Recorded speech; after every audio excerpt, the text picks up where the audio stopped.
All right, ladies and gentlemen, boys and girls, children of all ages, this is Seattle Pandemonium Shutdown Night 91. Now, boy, this week, if you thought pandemic time was slow or fast rather, this week has got to be one for the record books, man. This is just insane. I mean, I am assuming you are maybe I'm a too online person, but I'm sure many of you are too. And I'm sure you've been trading the various clips of various horrific things that have transpired in the last week. And I, for one, am, like I've said before, on the one hand, I'm deeply frightened about what is going to happen to us moving forward. I mean, what are we supposed to do with this now, you know? I mean, it's heartbreaking, the destruction that's been wrought. Businesses that were on the verge of collapse because of Rona are now completely gone, and they will not be returning. I don't know what this is going to do to our downtown centers or, you know, our major cities, man.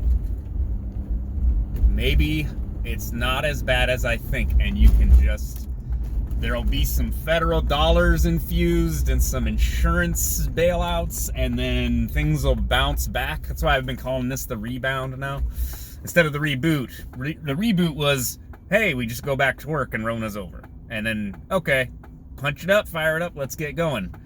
Now it's seemingly, I want to say it feels like irreparable damage.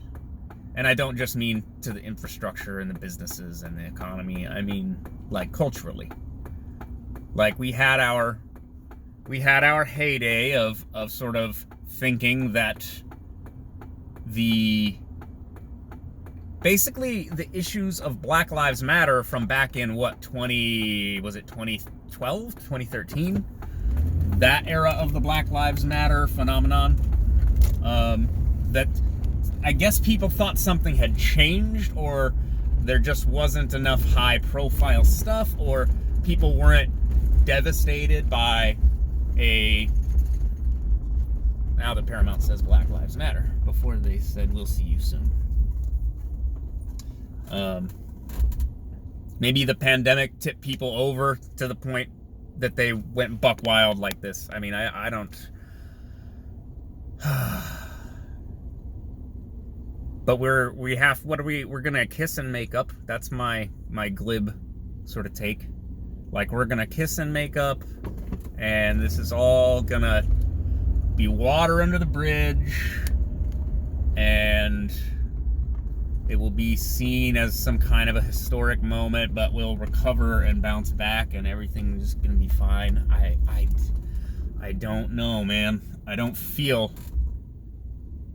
that way. This doesn't feel like anything I've ever. And do I really need to hit every red light on the way in?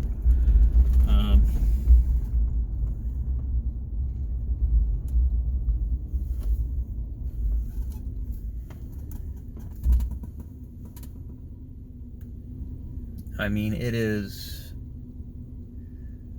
Maybe they cleaned up some of the destruction already, because it was wild down here. I'm assuming many of you saw the AR-15 clip with the guy running up and disarming that kid. And that was a bold, fast move. And like I said, that was 100% the right thing to do, because that kid would have pointed that thing at someone and accidentally shot someone or himself, or just been shot for having it. You know, you're burning cop cars, and then there's all of a sudden you got a rifle. Yeah, that would have been a real quick tragedy unfolding, because we don't have enough of those nowadays.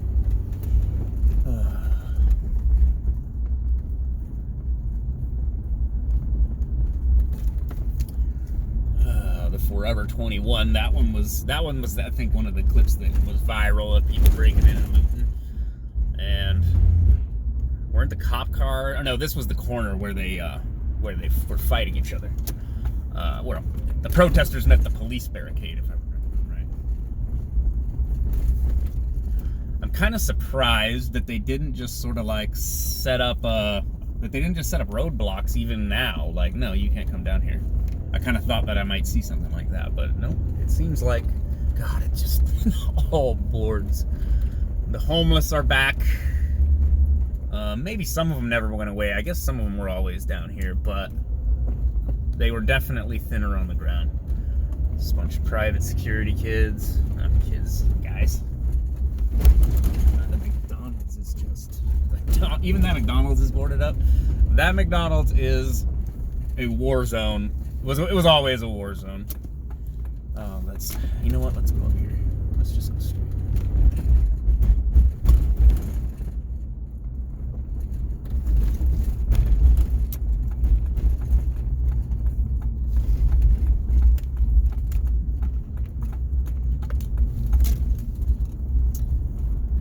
Yeah. Sorry, showgirls. I'm not sure how long it's gonna be before you're back on the pole, ladies. This is just... I know it's obnoxious when I drive on the bricks. I know. Let's hop out for a second. And it's somehow, you guys, it's even more desolate than it was before. I didn't even know if that was possible. I mean, this is First Avenue, Friday night. Pike Street. The can over there, that is a wonderful little burlesque club.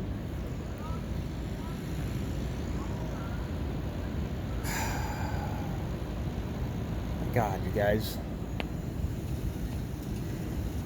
How do you get the life back? Once the life's all gone, then there's no reason for all this stuff to be here. It just sits here empty and rots away with no one to use it. Life is returning.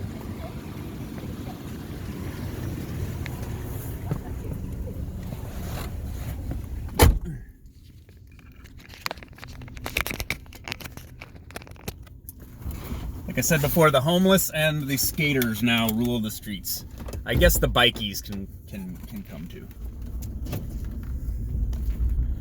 I'm telling you guys, it's the damnedest thing, the position that I found myself in as an essential employee by no real, you know, and I didn't intend to, and I never would have really thought of myself as essential personnel before now, but man.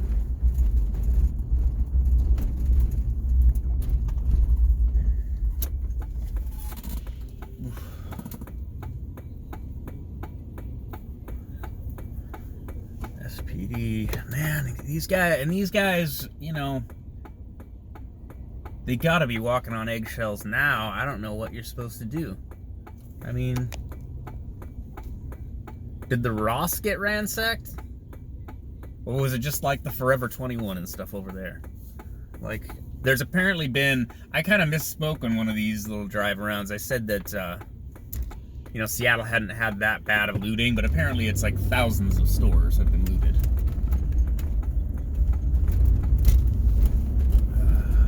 Well, that's another downtown drive around for you. It is bizarre, to say the least. I mean, man, this is just... How do you...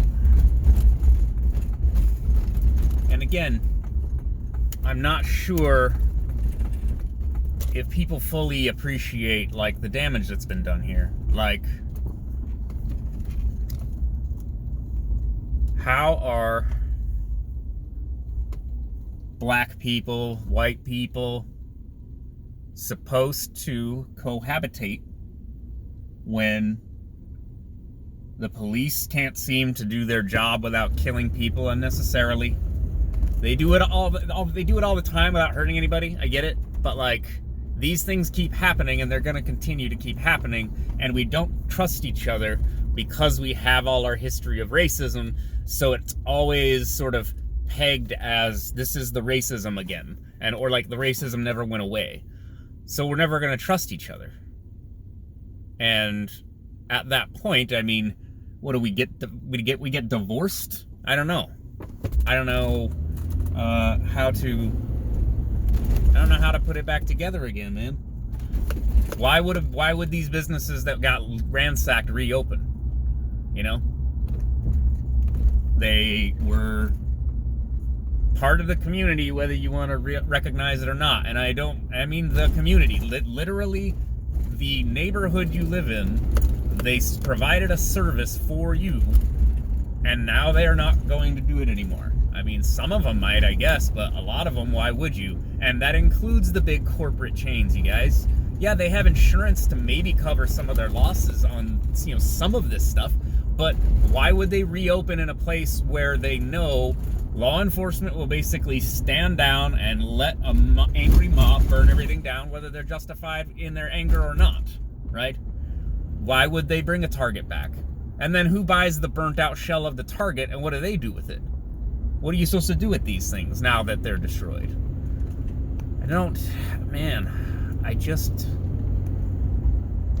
The empty streets is just something that keeps popping up in my mind. It's like, without the people, the businesses are defunct. And without the businesses, there's no reason for the people to come back. So you get, I guess, urban decay, like Detroit. Like, are all our major cities going to become like Detroit? They're just going to become burnt out shells that are, you know, proud, roving packs of wild dogs, like sometimes kill people, and people take over the abandoned buildings and convert them into God knows what. Shooting galleries, I guess they call it.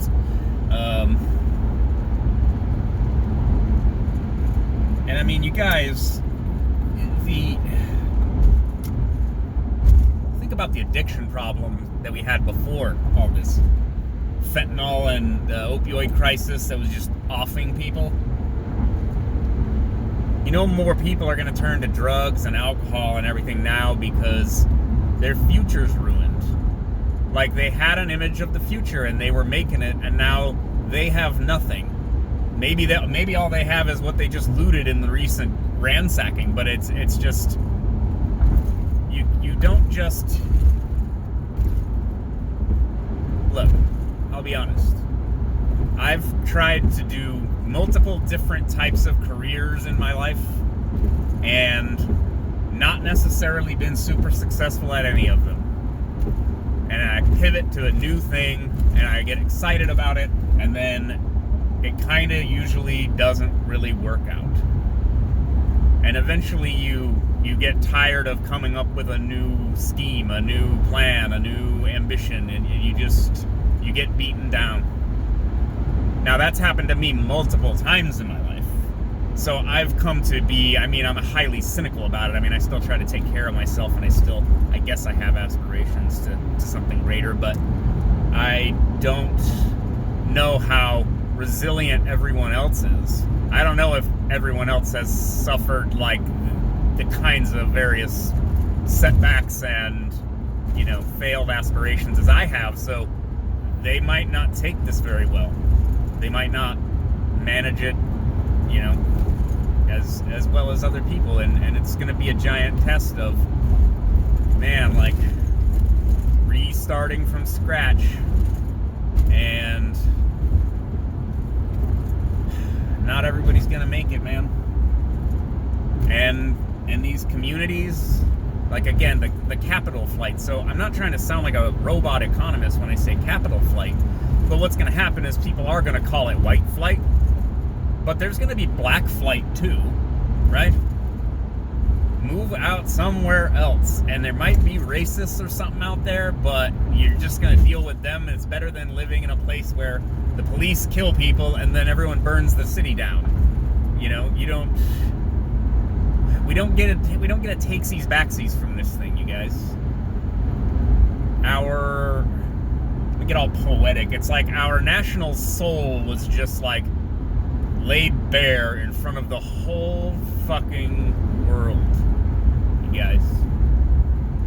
The whole fucking world watched us tear ourselves apart in a savage frenzy, the likes of which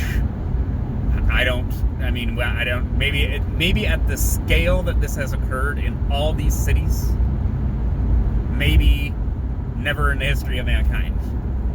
This much widespread looting, arson, chaos, and just open public mob violence. Because it was so many places, all at the same time.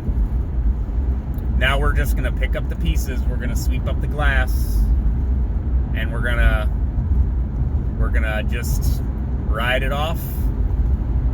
Man, that was pretty crazy, guys. Well, let's get back to business as usual. No, more bailouts are coming. More inflation is probably coming. Maybe hyperinflation, I don't know. Great Depression, but in a modern era. I don't know what that looks like. And the only plus sides is I think we're more food secure now than we were back then, because they had just come through the Dust Bowl and all that stuff. It is really something, though. No one knows what's going to happen.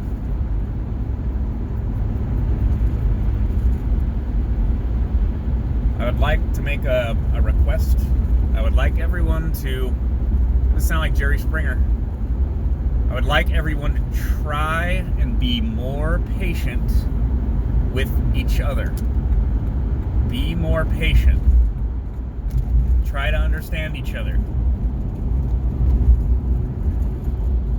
Because if something's got to change, let's change it.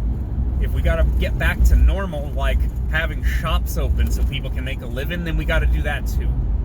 If we got to do it regardless of whether the coronavirus is really gone or not, which we're going to find out about in a week or so.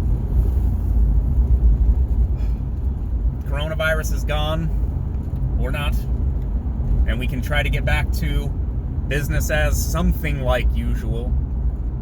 I'm not going to say the new normal. How do you heal all of these people who are so fed up that they're burning everything down and destroying everything and stealing everything, completely abandoning all sense of order? How do we get people back to feeling as though they are part of the society, integrated with it, benefiting from it, benefiting others by being in it, and that it's not hopeless? Because this feels pretty damn hopeless. Not gonna lie to you. Alright. Well, that's enough sad posting from me for one night. You guys, this week. Just one of the worst in my life. I think. I've had a couple of others. But that's it from me. Talk to you later. Bye.